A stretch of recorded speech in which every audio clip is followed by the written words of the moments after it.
Hello guys, mapagpalang araw sa ating lahat. Meron na namang pasabog itong si Sir Dinches kung saan nga ito palang si Butod ay tumakas sa LA.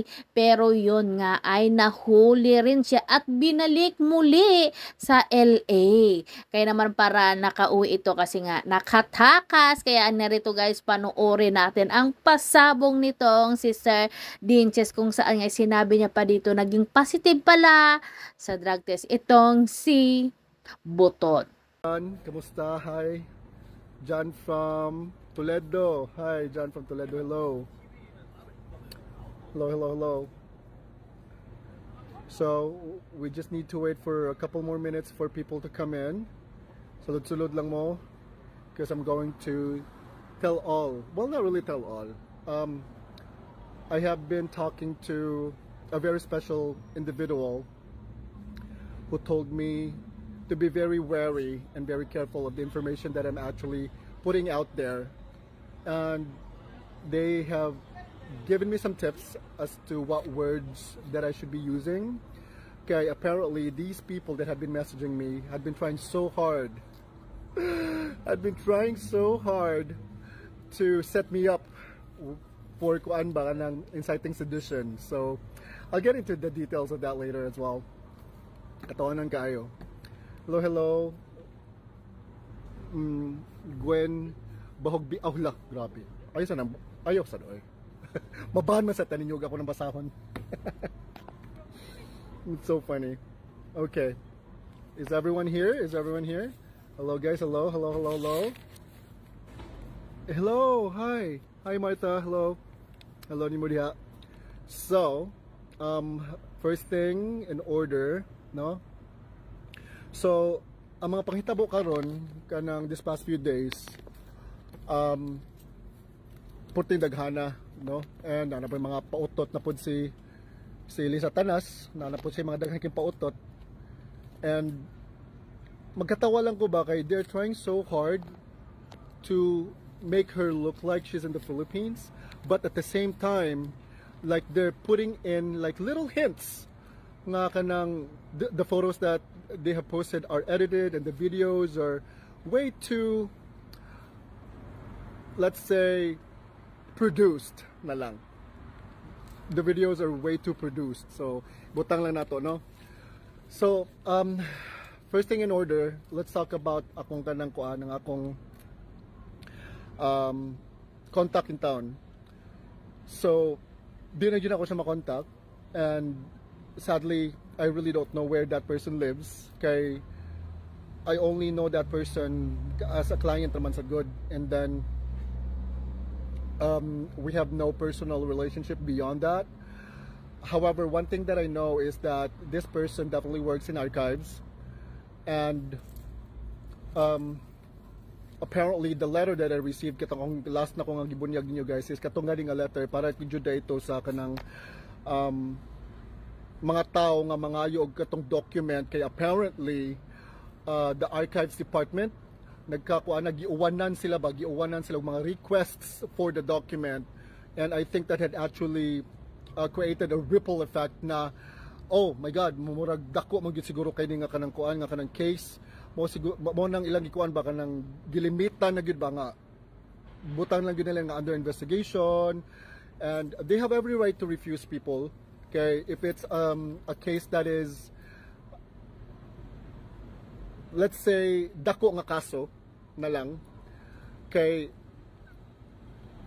high profile ba, limitan yun nilang access na.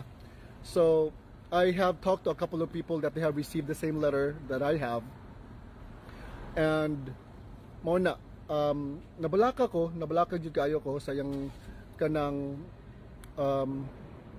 kahimtang, kaya di na ako siya makontak. I can't contact the person anymore and I really don't know why. And I hope that person is okay. But the people that I've been talking to, they said that you don't need to worry, Dean. Probably the reason why this person is not answering you is because gilimitan na siya sa access na, and then probably gikuana na siya bagi bawala na to get in contact with me because I'm probably just one of the few people that received the documents. I don't know, but yeah. So I'm gonna give that person the space that that person need. Di na ako siya kuliton. This past few days na kanang nakuyawan gud ko this past few days kay na magsunod-sunod na nako. Ako ba di mo jud ko mo arrive conclusion no, not unless if nakoy ka ng solid nga kanang information to back it up.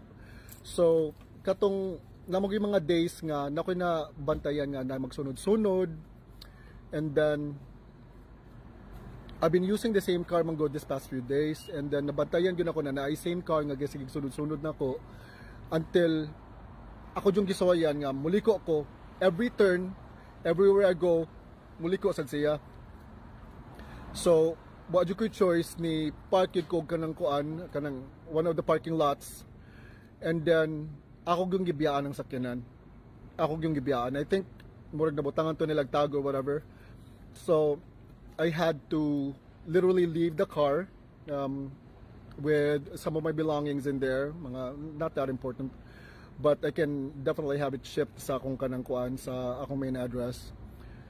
And nakuyawan lang ko kay they've been following me. So this past few days I've been on the down low para dili ko mahibawaan og asa ko nga city.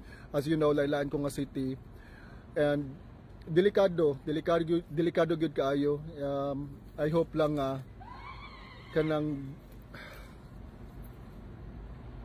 usaon taman gigusto man ako ni ako aman ning gi tahak nga dalan. So I have to tighten my belt and swallow the hard pill whole. So it's been really hard this past few days.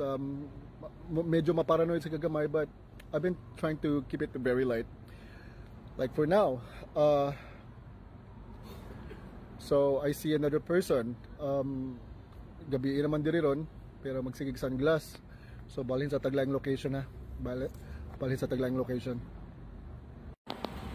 Hello guys, sorry kayo, I had to move to a different location kay na yung mga gusto nyo na bling ataw as always. So ganihan na ako sa Anaheim. Now I'm in Los Angeles. So I am now currently in Hollywood Walk of Fame, Los Angeles, Hollywood. No karon mahibo mo nga nung nag-transfer ko from one city to the other, and just like that, just a snap. May baan na ninyo later, kinakoy ka ng big reveal later, no?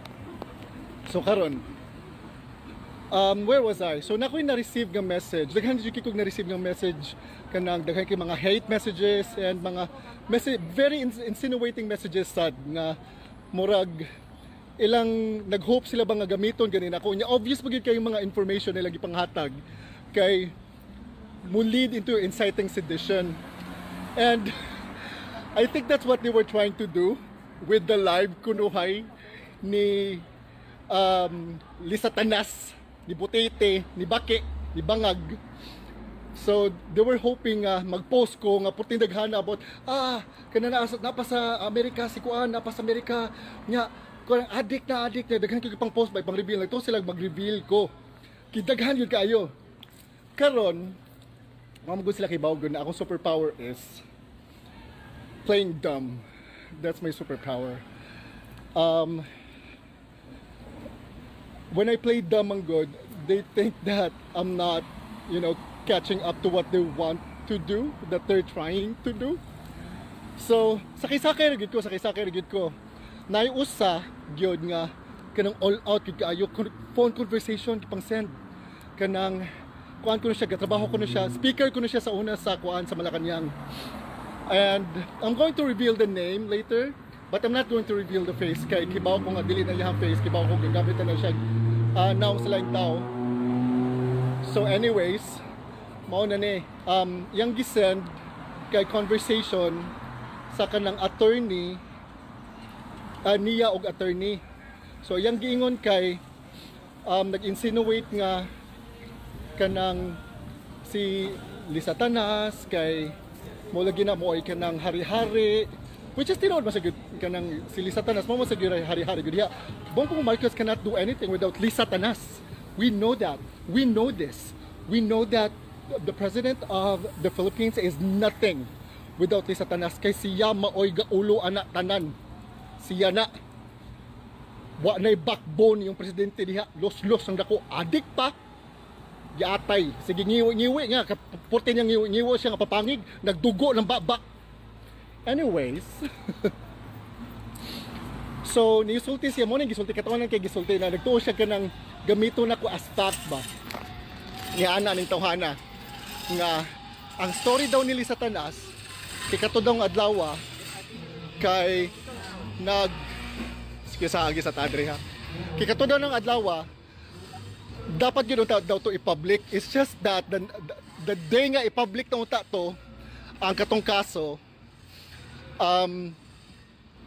naay gikontrata ang Malacanang nga iikyas kuno allegedly si Lisa Tanas. Unya karon naminaw ra gid ko katawanan kayo unya katong kuno the day nga kanang ilan ako nung iikyas naadyoy nag distract kuno nag-make kuno scene nga pabangbuang kuno iya jud kuno gigubot ang kanang kuan ang katong adlaw nga dapat ilan nang i-public ang kanang kuan ang katong nahitabo dito sa Paulo Tantoco death. Karon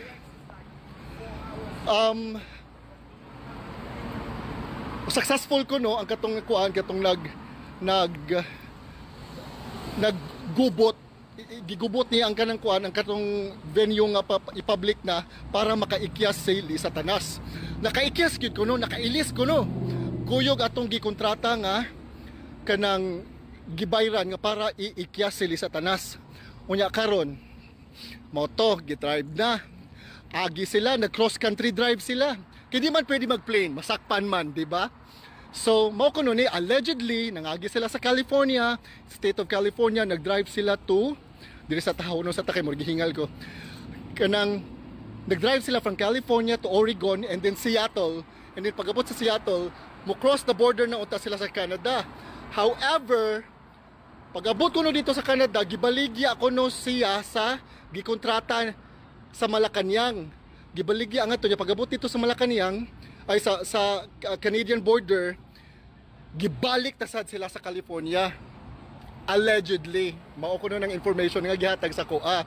And then karon katawanan kaayo kay pag-abot kuno sa California, instead of kanang i-publicize na kuno ang katong situation, katong death ni Paulo Tantoco, instead of publicizing it, what happened kay gisulod kuno siya sa facility, drug rehabilitation daw kuno allegedly. Ingon ang katong kuan tao nga nag-message na conversation gid siya. Conversation with an attorney and kanang kuan kuno kanang representative, Malacanang representative or something. Duha ka tao nga nagkuan napasay magasursurya sa background to make it look like it's a real conversation, no? And then yan ingon sila nga after kuno ato nga pagkahitabua kay ready na for indictment, which was supposedly today. They were supposed to read the indictment today and make it public na kanang si Lisa Tanas kay is indeed still in the United States. So, nanagid ko ayong gibuguan kiba man gud mo nasayop sila sa information nga gihatag nako. Kiniana man gud within the conversation sa katong recording na ako no si Kumar, na ako no si Jinggoy Estrada. Nya nako, ibo, bugana nako ba naman sa wala man si naman si Jinggoy sa Pilipinas. Nya conversation gyud kayo na wala ano ka ba? Ang ano ka ba tita? Nandito talaga sila. Nag-positive sila sa hair follicle test. Nya bikatawag ko nagtuo siya wala ko. Wa ko'y document holding really what happened. Bikatawa ko sa they were hoping that I would divulge that information, which is really funny. Nya o sa pagyo daghan kasi sila nagstorya na there will be no kuan daw, wala daw kunoy ka ng mga insinuating yun kay ba nga kanong mga maka prapriso yun ako ba nga mga information ba nagsulti sila nga kanang wala ko no election mahitabo, ma-dissolve gyud ko na ang party list. Nya na sila gipang pili nga kanang mga kanang kuan, mga leaders nga mopuli sa party list nga kanang ditso na kuno nya mawagtang kuno si Bongbong Marcos nya kuan gyud kay kanang pangguba gyud kay sa gobyerno ba. Guys, okay, you know what? I am not that dumb. I am so sorry if I made it look like that I'm that dumb. I am not. It's a little bit of my fault as well, siguro, no? But, did you ko ninyo mahulog sa inyong laang? Did you ko mahulog sa inyong laang, good? And then, after ato, nag-message na, nag-post ko na kanang leading to that conclusion, nga kanang, nagtuo sila nituo ko. So, matog, gikuan na kanang, giwat na nila, nag-post ko katong about ni Tina, nag-posted ko about ni katong kanang Lisa Marcos nga nagkuan kanang nag-positive, which is tinuod na sa gyud. In my document, I'm gonna tell you right now, no, nga si Lisa Tanas, addict yun na. I can guarantee you 100% addict yun na siya, because it says there in the document that she yung buto diha nga butitin yung nga baki niyo diha nga first lady. Lisa Tanas, kasuhi ko.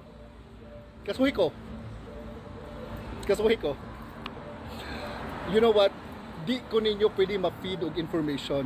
Di jud ko ninyo pwede ma-feed og information. I tell you that. Okay? Di ko ninyo pwede malimbong. Di ko ninyo pwede madiktaran. Because that's one thing that I can filter. I'm really good at filtering information. So di jud ko ninyo pwede mainana. Mga uban siguro pwede siguro nyo mailad, mapidan siguro nyo information ng mga inana, but not me. I am so sorry. I'm going to stick to what I know. I'm going to be true to what I know. Dili ko maghimo og storya. This is what I know. Kita sa kadto magilis sa sad ko kanang like location. Hello you guys. So sorry I had to transfer to a different city na pod. So nanapadsad ko diri sa kuan from Anaheim to Los Angeles. Nya karon na nasad ko diri sa city of Santa Monica. Hi. Santa Monica ba or Ayala Cebu? Mura mag Ayala Cebu eh. So anyways, so this is what I've been saying, you guys. As I was saying, you can never feed me information. You can never tell me what to do. You can never ask me what to do. You can never trick me into doing something that I don't want to do. Because I'm smarter than that. I may only look like I'm stupid or dumb or dense. I may look like I'm dense, but I am not that dumb. Okay? What you were trying to do is that you were trying to incite me for sedition. And I'm sorry, you failed. Do better next time, I guess. Sama ni siya. Okay? This is what I know, and I'm going to stick to what I know, and I'm not going to change that information because literally it's the only thing that I have with me. Okay?